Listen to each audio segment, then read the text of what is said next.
بسم اللہ الرحمن الرحیم۔ السلام علیکم۔ ایک پاکستانی نوجوان استاد رضوان بیان کرتا ہے کہ میں لاہور میں سعودی عرب کے تعلیمی اتاشی کے سامنے بیٹھا تھا۔ میرے کاغذات اور جدہ یونیورسٹی کا ویزا اس کے ہاتھ میں تھا۔ وہ بڑی دیر تک کاغذات کی جانچ پڑتال کرتا رہا، پھر بولا کہ میں اس ویزے کو نہیں مانتا۔ میں نے حیران ہو کر پوچھا کہ اس کی وجہ کیا ہے؟ تو اتاشی نے کہا، تعلیم تو ٹھیک ہے مگر تمہارا تجربہ انڈسٹری کا ہے، تدریس کا تجربہ تو صفر ہے۔ جس کو پڑھانے کا کوئی تجربہ ہی نہ ہو وہ کیا پڑھائے گا؟ میں نے کہا، جناب مگر جدہ میں رئیس القسم نے میرا ٹیسٹ اور پڑھائی کا طریقہ دیکھ کر میری سفارش کی، پھر میرا ڈین سے انٹرویو ہوا، اس کے بعد یہ ویزا دیا گیا۔ اس کے ہونٹوں پر ایک مسکراہٹ پھیل گئی۔ بولا، ضروری نہیں کہ اگر انہوں نے غلطی کی تو میں بھی کروں۔ میں نے کہا، سر یہ ویزا وائس چانسلر نے دیا ہے جس کی پوسٹ وزیر کے برابر ہوتی ہے۔ اتاشی پھر مسکرایا اور بولا، 15 وزیروں کے کاموں کے چیک کرنے کے لیے مجھے بٹھایا گیا ہے۔ اگر آپ چاہیں تو میں آپ کے کاغذات پر لکھ کر دے سکتا ہوں کہ آپ کو ویزا نہیں دیا جا سکتا۔ میں نے اس سے مزید ریکویسٹ کی تو اس نے کہا، جب تک میں اس سیٹ پر ہوں میں دیکھتا ہوں تم کو ویزا کون دیتا ہے۔ میرے ذہن میں اپنی پرانی کمپنی کے مسٹر فریڈرک کے الفاظ گونجے۔ اس نے کہا، تم نوکری چھوڑ کر بڑی غلطی کر رہے ہو۔ تم جہاں جا رہے ہو ہم نے ان لوگوں کے ساتھ 20 سال کام کیا ہے، ان کا ہر وعدہ ہی غلط ہوتا ہے۔ مگر میں نے غصے میں مسٹر فیڈرک کو جواب دیا تھا، یہ لوگ ہمارے لیے بڑے مقدس ہیں، تم ان کی توہین کر رہے ہو۔ مسٹر فیڈرک نے کاغذات پر دستخط کرتے وقت کہا تھا، ایک دن تم میرے الفاظ کو یاد کرو گے۔ شاید وہ وقت آ گیا تھا۔ پھر اس کے بعد میں نے 2 اور چکر لگائے اور ہر بار اتاشی کا وہی جواب تھا کہ جب تک میں اس سیٹ پر ہوں دیکھتا ہوں تم کو ویزا کون دیتا ہے۔ میرے لیے یہ بڑا سخت وقت تھا۔ 2 مہینے بے روزگاری کے ہو چکے تھے۔ میں سخت ٹینشن میں بیٹھا تھا کہ گھر کے دروازے کی بیل بجی۔ دروازے پر ٹین ڈبے والا تھا۔ یہ کوئی 70 سال کا ہوگا، بالکل ہڈیوں کا ڈھانچہ، میلے کچیلے پیوند لگے کپڑے، پسینے میں نہایا ہوا تھا۔ وہ کہنے لگا، صاحب 10 سال ہو گئے ہیں ان گلیوں میں چکر لگاتے، آج پہلی بار کسی کے گھر کی بیل بجائی ہے۔ میں نے حیرت سے کہا، ہاں بولو۔ کہنے لگا، یہاں نہیں، وہاں نیم کے پیڑ کے نیچے چبوترے پر بیٹھ کر آرام سے بات کرنی ہے۔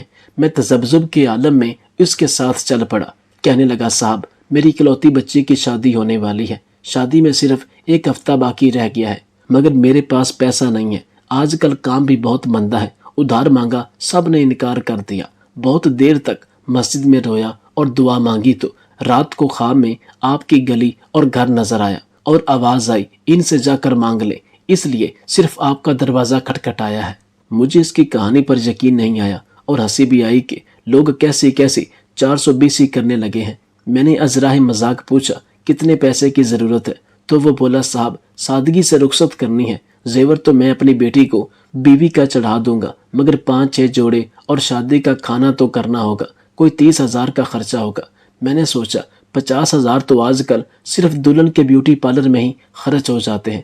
یہ رقم میرے لیے بہت معمولی تھی اگر میں باہر کام کر رہا ہوتا تو، مگر اب اس بے روزگاری میں یہ میرے لیے بہت بڑی رقم تھی۔ میں خاموش ہو کر کھڑا ہو گیا۔ وہ کہنے لگا، آپ میرے گھر چلے اور میرے محلے والوں سے پوچھ لیں، یہ جھوٹی کہانی نہیں ہے، میں غریب ضرور ہوں مگر ایماندار ہوں، قسطوں میں آپ کی رقم لوٹا دوں گا۔ اس کی آنکھوں میں آنسو تھے اور چہرے پر بے چارگی۔ وہ پھر بولا، میں کبھی بیل نہ بجاتا اگر یہ خواب نہ دیکھتا۔ میں سوچ رہا تھا، پھر مجھے یاد آیا کہیں پڑھا تھا کہ جب تنگی ہو تو خدا سے تجارت کیا کرو، وہ صلہ رد نہیں کرتا۔ 30,000 دینے کا مطلب یہ تھا کہ اب واپسی کی کوئی امید نہیں۔ خیر میں گیا اور 30,000 لا کر اس کے ہاتھ پہ رکھ دیے۔ اس نے میرے ہاتھ چوم لیے اور رونے لگا۔ کوئی 15 دن بعد پھر اس نے دروازہ کھٹکھٹایا۔ میں نے غصے سے پوچھا، اب کیا مسئلہ ہے؟ کیا پھر کوئی خواب دیکھا ہے؟ وہ بولا، ہاں، مگر آپ کو کیسے پتا چلا؟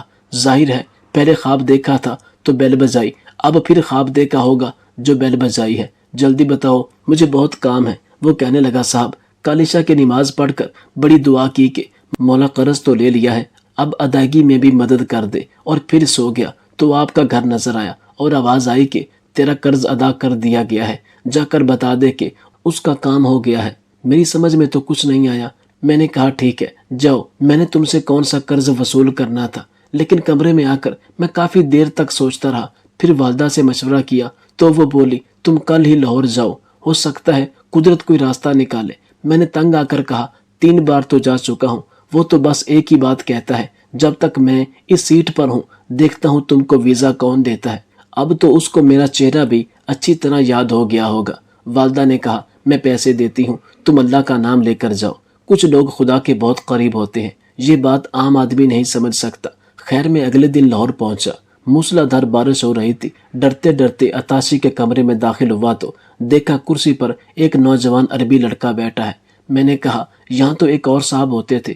وہ بولا، ہاں، ان کو ایک ہفتہ ہوا واپس وزارت خارجہ میں بلا لیا گیا ہے اور میں نے چارج سنبھال لیا ہے۔ میں نے کاغذات اس کو دیے۔ وہ بولا، آپ بہت لیٹ آئے ہیں، اب تو یونیورسٹی کھلنے میں چند دن رہ گئے ہیں۔ پھر اس نے سیکرٹری کو بلایا اور کہا کہ پرسوں سے یونیورسٹی شروع ہو رہی ہے، یہ پہلے ہی لیٹ ہو چکے ہیں، فوراً ٹکٹ بناؤ، پاسپورٹ پر ویزا لگاؤ اور سالانہ ہاؤس رینٹ 1 ماہ کی سیلری کا چیک بنا کر لے آؤ، اور سنو، چائے بھجوا دینا۔ میں ایک لمحے کے لیے گمسم ہو گیا۔ پرانے عطاشی کے الفاظ میرے کانوں میں گونج رہے تھے۔ اللہ تعالیٰ نے اس مغرور شخص کی کرسی چھین لی تھی کہ صرف میرا کام کروانے کے لیے۔ پھر موسم پر میں نے گفتگو شروع کی۔ بتایا کہ بہت موسلا دھار بارش ہو رہی تھی، بڑی مشکل ہوئی آنے میں۔ تو اس نے بڑی شائستہ اردو میں جواب دیا کہ آپ لوگ بڑے خوش قسمت ہیں، ہم تو ایسے موسم کو ترستے ہیں۔ مجھ پر تو حیرتوں کے پہاڑ ٹوٹ گئے۔ اس کی اردو سن کر، میرا حیران چہرہ دیکھ کر وہ ہنسا اور بولا، میں نے یہیں سے تعلیم حاصل کی ہے۔ پاکستانی ایک ذہین، محنتی اور بڑی مہمان نواز قوم ہے۔ میں ان سے محبت کرتا ہوں، خاص طور پر استادوں سے۔ تھوڑی ہی دیر میں پاسپورٹ، ٹکٹ اور چیک میرے ہاتھ میں تھا۔ مجھے ٹین ڈبے والے کے خواب کے الفاظ یاد آئے کہ تمہارا قرض ادا کر دیا گیا ہے، لیکن ایسی ادائیگی کا تو میں سوچ بھی نہیں سکتا تھا۔ یہ میری ساری زندگی کا نچوڑ ہے کہ آپ جس حال میں بھی ہیں، اللہ تعالیٰ سے تجارت کیجیے۔ آپ کی جتنی استطاعت بنتی ہے اسی حساب سے اللہ کے راستے پہ خرچ کیجیے۔ غریبوں، مسکینوں اور یتیموں کے چہروں پر خوشی لانا بہت بڑی نیکی ہے، جس سے اللہ تعالیٰ بہت خوش ہوتا ہے اور ان کی آواز عرض کو ہلا کر رکھ دیتی ہے۔ جب یہ غریب لوگ دعا دیتے ہیں تو اس میں کوئی بناوٹ نہیں ہوتی، اس میں کوئی دکھاوا نہیں ہوتا۔ آپ کے بڑے بڑے مشکل کام سنور جاتے ہیں۔ شرط صرف یہ ہے کہ آپ اللہ پر بھروسہ کر کے صرف اللہ کی رضا، اللہ کی خوشنودی کے لیے غریبوں، مسکینوں، بیواؤں پر خرچ کیجیے۔ اللہ آپ کو اس دنیا میں ہزاروں گنا بڑھا کر دے گا اور آپ سوچتے رہ جائیں گے کہ یہ کام تو ہونے والا نہیں تھا، یہ کیسے ہو گیا، وہ کیسے ہو گیا۔ وہ پیشے کے لحاظ سے پروفیسر تھا، مگر اس نے اچانک سے ملازمت چھوڑی اور ہاتھوں سے سویٹر بنانا شروع کر دیے۔ وہ سویٹر یا جرسی بون کر مختلف سکول اور کالجز میں جاتا اور غریب طلباء کو تحفہ دے آتا۔ آج سے 35 سال قبل اس نے یہ کام اپنی جوانی میں شروع کیا تھا اور اب بڑھاپا آ چکا تھا۔ سویٹر اور جرسیاں بنتے اس کے ہاتھوں میں رشن آ چکا تھا، نظر کم ہو چکی تھی، مگر اپنا کام وہ جاری رکھے ہوئے تھا۔ لوگوں نے اس کو محض اس لیے پاگل قرار دے دیا تھا کہ اس نے پروفیسر والی ملازمت چھوڑ کر سویٹر اور جرسیاں بننا شروع کر دی تھی۔ یعنی کہ ایک افسر بندہ جسے اتنا اچھا عہدہ ملا، وہ اس عہدے کو لات مار کر غریبوں اور ان پڑھ مزدوروں والی حرکتیں کر رہا ہے۔ مگر ہائے افسوس، لوگوں کی سوچ پر کسی نے بھی پروفیسر صاحب سے اس کام کی وجہ نہ پوچھی، اور حیرت کی بات یہ تھی کہ ان کو پاگل کہنے والوں میں سے اکثر لوگ آج بھی اپنے بچے اس کے پاس پڑھنے کے لیے بھیجتے تھے، اور پروفیسر نہ صرف بچوں کو مفت تعلیم دیتے بلکہ جرسیاں اور سویٹر بھی تحفے میں دیتے تھے۔ مجھے جب پروفیسر صاحب کے بارے میں پتہ چلا تو میں ان سے ملنے کے لیے ان کے پاس سرگودا کے دور دراز ایک گاؤں پکھو وال پہنچا اور ان سے ان کی روداد سنی۔ ان کی روداد سن کر رو پڑا اور ان کے ہاتھوں کو بوسہ دیا اور ان سے کہا، روز محشر اللہ کو بتائیے گا کہ تیرے ایک گناہ گار بندے نے مجھے پہچان لیا تھا۔ وہ سمجھ گیا تھا کہ میں دنیا والوں کا نہیں، اللہ تعالیٰ کا دوست ہوں۔ پروفیسر صاحب کی زبان سے نکلا ہوا ایک ایک لفظ جو انہوں نے مجھے کہا، آپ بھی انہی کی زبانیں سنیے۔ میرا نام عبد القادر ہے، میرا تعلق ضلع جہلم کے گاؤں ہرن پور سے تھا۔ میرے اباؤ اجداد وہاں سے اٹھ کر میانی میں آباد ہوئے اور بعد ازاں پکھو وال منتقل ہو گئے۔ میری پیدائش پر میرے والد صاحب نے یہ فیصلہ کر لیا کہ وہ مجھے استاد بنائیں گے، کیونکہ تب میرے گاؤں کے قریب نہ کوئی سکول تھا نہ کوئی استاد۔ لہٰذا میرے والد صاحب مجھے گدھا گاڑی پر بٹھاتے، شہر میں موجود سکول چھوڑتے اور وہیں سے جانوروں کے لیے چارہ لینے چلے جاتے۔ چونکہ جانور بہت زیادہ تھے، چارہ بناتے بناتے میری چھٹی کا ٹائم ہو جاتا۔